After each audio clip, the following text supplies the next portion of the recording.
여러분 안녕하세요. 오빠TV 한손입니다. 오늘은 한일전을 한번 해볼까 합니다. 요즘 한국과 일본 관계가 나쁘진 않잖아요. 그래서 할 수 있는 컨텐츠죠. 우리가 생각보다 한일전을 많이 했어요. 그랜저랑은 크라운, 또 G80이랑 또 LS 이렇게도 비교해봤었고, 오늘은 팰리세이드와 토요타 하이랜더를 한번 비교해보도록 하겠습니다. 팰리세이드는 저희가 워낙 많이 촬영을 했잖아요. 뭐 하체부터 비교 시승까지 굉장히 많이 했죠. 근데 옆에 있는 토요타 하이랜더, 이 하이랜더라고 하면 여러분들 아세요? 물론 토요타랑 또 일본 차를 좋아하시는 분들은 야 하이랜더 이거 알지 이렇게 말씀하시는 분들이 있겠지만, 일반적인 시선에서 바라본다면 이 하이랜더가 모르는 분들이 생각보다 많아요. 그 이유가 뭐냐, 토요타에서 생각보다 이 하이랜더에 대한 막 홍보라든지 이런 것들을 안 했기 때문에 이 차가 뭔지 모르는 분들이 생각보다 굉장히 많습니다. 하지만 이 하이랜더는 토요타에서도 꽤 상징성이 있는 모델이에요. 토요타 코리아 역사상 가장 큰 차가 또 옆에 있는 하이랜더라고도 할 수가 있는 거죠. 이 두 대를 비교해 볼 텐데, 이 두 대가 비교가 되냐? 됩니다.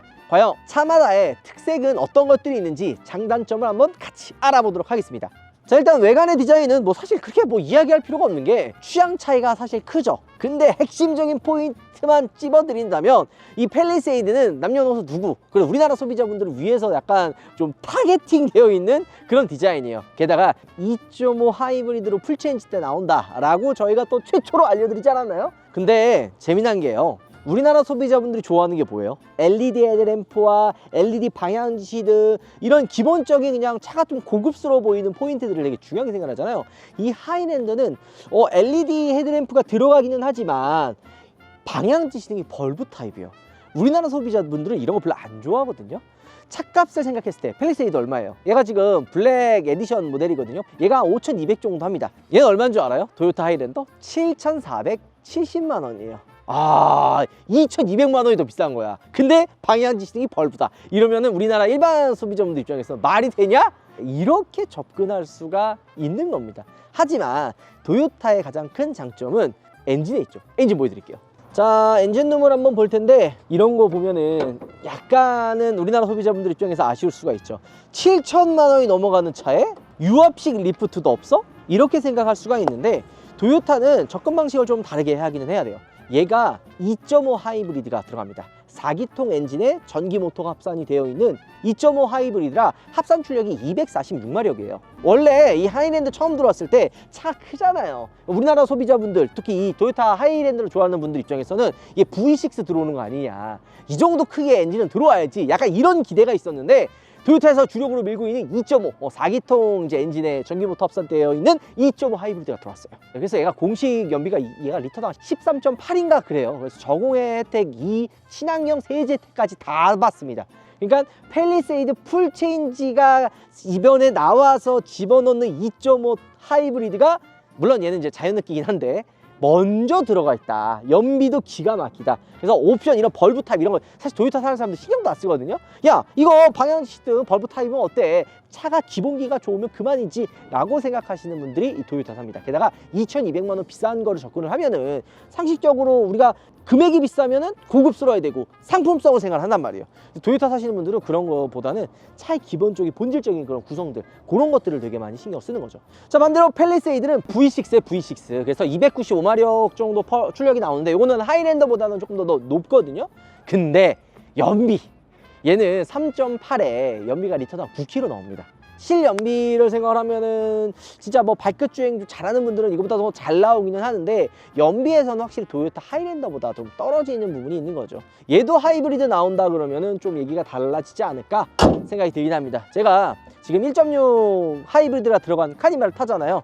진짜 느낀 게 뭐냐면, 그 제가 장거리 시승 때, 뭐 롱텀 시승기 때 지금 하려고 말을 아끼기는 하겠지만 힘 딸려요.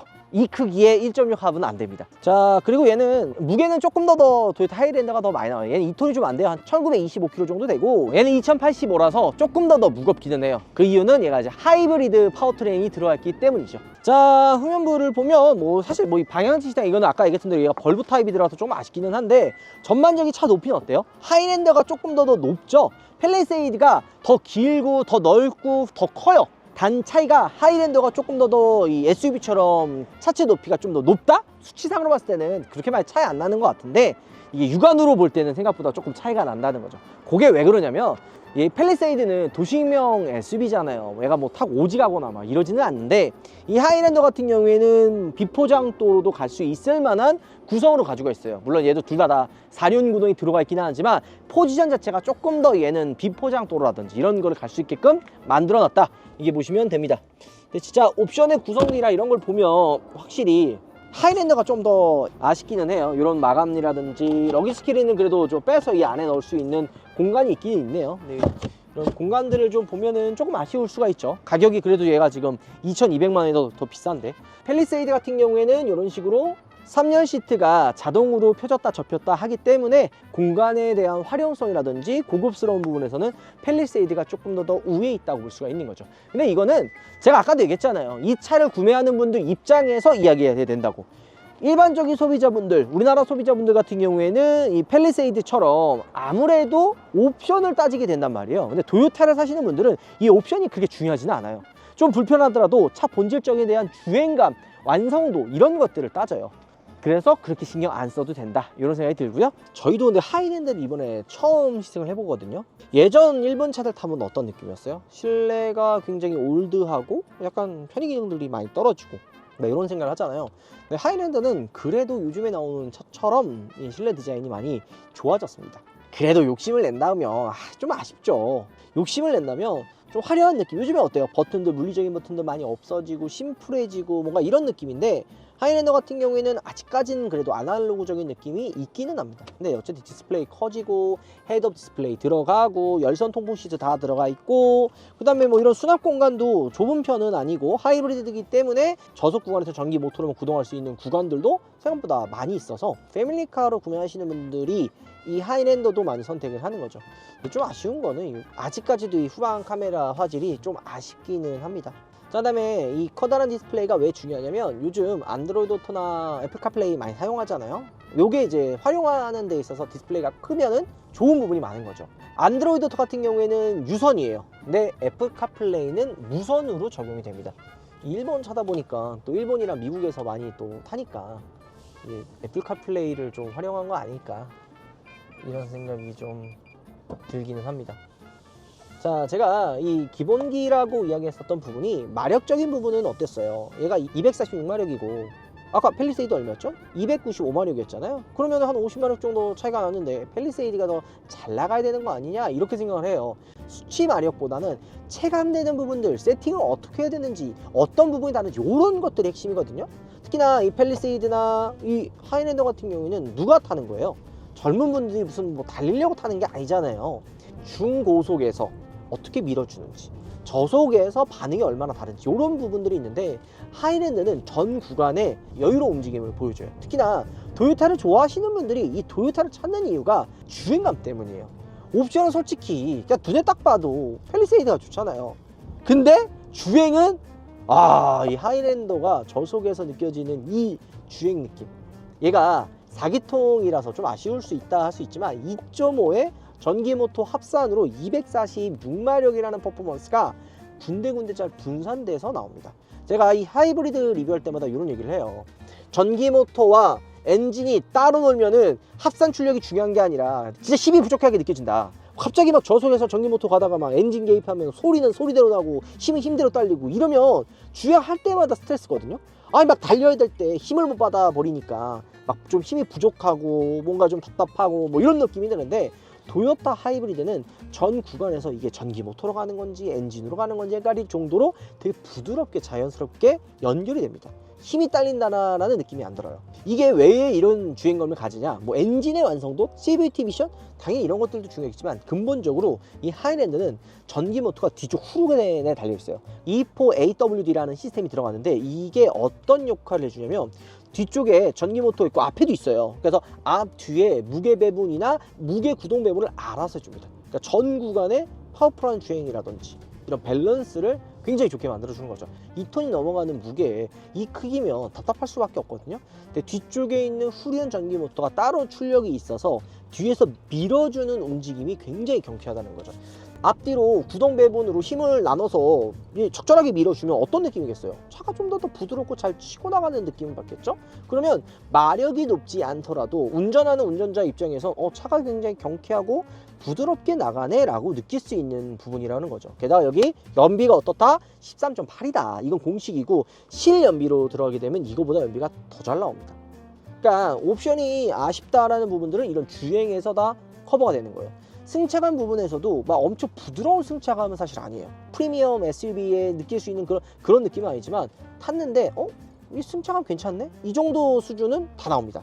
운전석, 조수석, 2열까지 다 나오는 거죠. 2열에 중간에 좀 턱이 있어서 타고 내리기가 좀 쉽지 않겠다라는 생각을 하기는 하는데 2열 공간은 굉장히 넓어요. 그러니까 패밀리카로도 굉장히 좋은 구성을 가지고 있는 거고 3열 활용도도 있고 없고 차이가 되게 또 중요하거든요. 3열의 활용도도 굉장히 좋다고 볼 수 있는 거죠. 특히나 이 하이랜더나 팰리세이드 같은 경우 3열을 쓰는 경우가 굉장히 많아요. 가족들과 함께 타는 차다 보니까 뭐 4인 가족, 뭐 3인 가족 이렇게 하다가 뭐 부모님 모시고 갈 때라든지 친구들이랑 어디 놀러 갈 때 이 3열 쓸 때가 있거든요. 그럴 때도 하이랜더가 부족하지 않은 차라는 걸 알 수가 있는 거죠. 자, 그리고 이게 근본적으로 주행에 대한 이야기를 자꾸 하고 싶은 게 뭐냐면 하체. 저희가 하체 리뷰도 사실 보여드리긴 하는데 하체에서 다른 점. 이게 어디서 느껴지냐면요. 방지턱이나 이 노면 안 좋은 이런 요철들 있죠. 이런 요철들을 지나갈 때 잘 잡아주는 차들은 안정적으로 지나갑니다. 팰리세이드 같은 경우에는 주행을 하다 보면 이런 요철이나 방지턱 지나갈 때 갑자기 차가 그러니까 이게 차가 붕 하고 뜰 거 아니에요. 그러면은 내려갈 때 딱 잡아줘가지고 좌우 움직임이 없게끔 눌러줘야 되는데 팰리세이드는 어이없게 털려서 가끔 이렇게 휘청하고 이럴 움직임들이 있어요. 근데 하이랜더는 애초에 그런 움직임 자체가 없이 부드럽게 눌러줍니다. 좌우 움직임 자체도 밸런스 있게 잡아주는 거죠. 2포 460대 시스템 있잖아요. 이런 것들이 다 여기에 영향을 주는 거죠. 그리고 브레이크. 이 브레이크가 또 왜 중요하냐면 이 차의 특성을 또 이해를 해야 돼요. 얘가 뭐예요? 가족들과 함께 타죠. 가족들과 함께 타면은 왜 브레이크가 중요하냐? 사람이 많이 탄다는 얘기 아니에요. 많이 타면 뭐예요? 무겁죠. 무거우면 뭐예요? 브레이크 안 잡히면 밀립니다. 근데 이 하이랜드는 브레이크를 잡아도 밀리지가 않아요. 밸런스가 좋다는 얘기예요. 7,470만 원이라는 금액이 부담스러울 수 있어요. 근데 근본적으로 이제 가족들과 함께 타는 그냥 무난한 밸런스 좋은 패밀리카를 찾는다 그러면 이 하이랜더도 나쁘지 않은 선택이 될 것 같다 생각이 좀 듭니다. 자, 그렇다면 팰리세이드는 뭐가 다를까요? 야, 네가 지금 얘기했던 것처럼 하이랜드가 그런 장점을 가지고 있으면 팰리세이드는 좋은 게 없지 않냐? 이렇게 생각할 수 있거든요. 근데 사실 이 두 차는 비교는 할 수 있으나 성향 자체가 워낙 다른 차입니다. 그러니까 포커스가 달라요. 첫 번째, 아까 하이랜드는 어땠어요? 오로지 기본기에만 되게 충실했어요. 그리고 차 움직임 자체가 나름 경쾌한 편입니다. 움직임 자체도 경쾌하고 차 느낌 자체도 되게 좀 심플한 느낌이 들거든요. 근데 이게 좋게 얘기하면 심플한 거고 나쁘게 이야기하면 딱딱하고 약간 좀 비어있는 듯한 그런 느낌을 받을 수가 있어요. 반면에 팰리세이드는 어때요? 되게 묵직해요. 이 묵직하다라는 느낌이 악셀을 밟고 차를 주행을 할 때 움직임 자체가 야, 좀 차가 좀 무거운데? 이런 느낌을 받을 수 있는 거죠. 이 무겁다라는 느낌이 보통 플래그십 SUV, 플래그십 세단들, 그러니까 고급차들 보면 차가 좀 무거운 것처럼 묵직하게 밀어주는 느낌을 보통 준단 말이에요. 이거는 플래그십 모델들이 일반 운전자들에게 좀 전달해주는 그런 세팅 방법이에요. 이 차를 구매하는 분들이 어떤 분들이요? 나이대가 좀 있는 분들이에요. 나이대가 있는 분들은 이런 세팅을 좋아해요. 차 자체가 묵직하게 악셀 밟아도 무겁게 나가고 움직임도 경고망동하게 그냥 휙휙휙휙 돌아가는 게 아니라 그냥 무겁게 밀어줘야 되고 이런 것들을 또 중요하게 생각하고 그 다음에 또 소재에 대한 고급스러움, 이런 스웨이드, 이런 가죽들, 또 시트를 딱 만졌을 때 그 부들부들한 느낌, 푹신푹신한 느낌, 이런 것들을 중요하게 생각한단 말이에요. 근데 팰리세이드는 그런 부분에 포커스가 굉장히 잘 맞춰져 있는 거죠. 열선 통풍 같은 이런 편의 기능들은 하이랜더랑 사실 비슷하지만 화질, 그리고 안드로이드 오토, 애플 카플레이는 사실 이 팰리세이드도 유선이에요. 이런 수납 공간, 이 플랩들, 이런 편의 기능들에 있어서는 팰리세이드가 확실히 우리나라 차다 보니까 이런 공간의 활용도, 편의 상비는 팰리세이드가 좀 더 좋아 보입니다. 그리고 이런 수납 공간도 나름 좀 넓은 편이고, 이 피아노 블랙 이런 거 있잖아요. 이런 트림들, 이것도 팰리세이드를 사려고 하는 분들이 좋아할 만한 요소들을 그대로 가지고 있는 거예요. 게다가 편의 장비는 2열의 통풍 시트, 하이랜드 없어요. 하지만 팰리세이드는 2열의 통풍 시트도 가지고 있는 거죠. 그리고 왜 이렇게 묵직한 느낌이 나냐? 그럴 수밖에 없죠. 얘 V6예요. 6기통 엔진이기 때문에 엔진의 회전 질감, 악셀의 느낌 자체도 4기통보다는 훨씬 더 무겁게 되는 거예요. 아까 제가 이 팰리세이드가 요철이나 방터 지나갈 때 조금 그립력을 잃게 된다 뭐 이런 얘기를 했잖아요. 그거는 부드러운 승차감과 이런 묵직한 느낌을 좀 전달해 주기 위해서 살짝 놓치는 부분이 있기는 있는데, 그래도 이 팰리세이드는 현대자동차 플래그십 SUV답게 주행 기본기 역시도 굉장히 잘 되어 있습니다.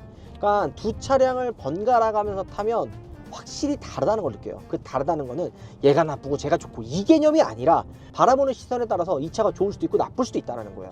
나는 묵직하고 고급스러운 느낌의 차가 좋아, 이런 분들은 팰리세이드가 맞는 거고, 나는 연비도 좋아야 되고 차의 기본기 주행에 대한 답답한 느낌도 없어야 되고, 이런 분들은 하이랜드를 선택하시면 된다는 거죠. 그러니까 그런 차의 구성들, 바라보는 시선에 따라서 그 차가 좋고 나쁨을 나눠진다, 이렇게 보시면 돼요. 자, 이 두 대를 한번 비교해 봤어요. 여러분들이 보셨을 때는 이게 두 대가 비교가 돼? 아, 이거 우파는 너무 장단점을 이야기 안 해, 다 좋다고만 이야기해, 이렇게 할 수 있지만, 여러분들 정리해서 얘기하면은 어떤 차든지 바라보는 시선에 따라서 좋은 차가 될 수도 있고 안 좋은 차도 될 수 있는 겁니다. 그렇기 때문에 그 차의 장점과 단점을 정리할 필요가 있는 거예요. 팰리세이드의 장점은 뭘까요? 이 5천만 원이 넘는 금액이 가성비라고 이야기하기는 좀 애매할 수도 있지만, 이 금액대에 이런 플래그십 SUV 탈 수 있는 차가 거의 없습니다. 그런 가성비를 뽑을 수가 있고요. 산타페랑 저희가 또 비교해서 말씀드렸다시피 기본적인 그 구성, 주행감은 팰리세이드가 압도적이에요. 물론 아쉬움은 약간 그런 주행감을 가지고 있으면서도 2%의 그 주행감이 좀 아쉽다라고 할 수 있지만, 근데 그것도 또 이해를 하면요, 달리는 차가 아니기 때문에 또 그게 또 가만히 되는 부분이긴 있어요. 자, 그러면 이 팰리세이드 경쟁 상대, 아니면 이번에 비교하는 도요타 하이랜드는 어떨까요? 일단 장점으로 이야기하면 2.5 하이브리드의 높은 효율성, 그 다음에 주행을 할 때 이 차는 진짜 야, 주행이 이런 느낌도 줄 수 있구나 라고 하는 완성도 높은 주행감, 어디서도 느껴보기 힘든 그런 주행감을 저는 가지고 있다고 생각이 듭니다. 단점은 뭘까요? 비싼 가격. 비싼 가격 대비 아쉬운 실내 내장재 옵션 구성이라고 저는 생각이 듭니다. 그렇기 때문에 나는 옵션 구성이라든지 내장재 이런 디자인 이런 것보다 기본적으로 주행에 대한 퍼포먼스가 중요해 하시는 분들 하이랜더 사면 되고요. 나는 주행감 사실 걸 잘 모르겠어, 두 대 비교해봤는데 그냥 똑같은 것 같아, 이런 분들은 그냥 팰리세이드 사시면 된다, 이렇게 보시면 되는 거죠. 저희가 이렇게 비교해 드릴 때는 뭐가 좋고 뭐가 나쁘다 이걸 까기보단 두 차량의 매력과 색깔을 여러분들께 알려드리고 선택할 수 있게 도와드리는 역할을 하는 겁니다. 저도 나만의 취향이 있을 거 아니에요. 나만의 취향, 나만의 색깔, 바라보는 시선이 다 다른데 내 취향을 너무 이렇게 투영을 시켜가지고 이게 맞아, 이게 나빠 라고 하면은 그거 잘못된 거죠. 저는 인플루언서나 유튜버가 중립적인 입장에서 설명을 해줘야 된다 생각이 들고, 주관적인 느낌이 너무 많이 들어간다 그러면은, 특히나 이런 비교 시즌기 때 그거는 조금 맞지 않다라는 생각이 좀 들긴 합니다. 좋고 나쁨을 어떻게 판단할 건데, 그렇기 때문에 여러분들 그걸 걸러들 필요가 꼭 있다, 이게 보시면 되는 거죠. 아차, 그리고 이 도요타 하이랜더 꼭 한번 타보고 싶은 분들은 또 도요타 안양 지점에 우리 강양우 딜러님께서 협찬해 주신 거거든요. 직접 도요타는 타보시는 게 제일 좋아요. 편하게 전화 주시고 방문해서 직접 시승해보고, 왜 우파가 이런 이야기를 했는지 한번 타보시면 아마 공감하실 것 같다 생각이 듭니다. 우리 영상 말릴게 여러분들 들어보겠습니다.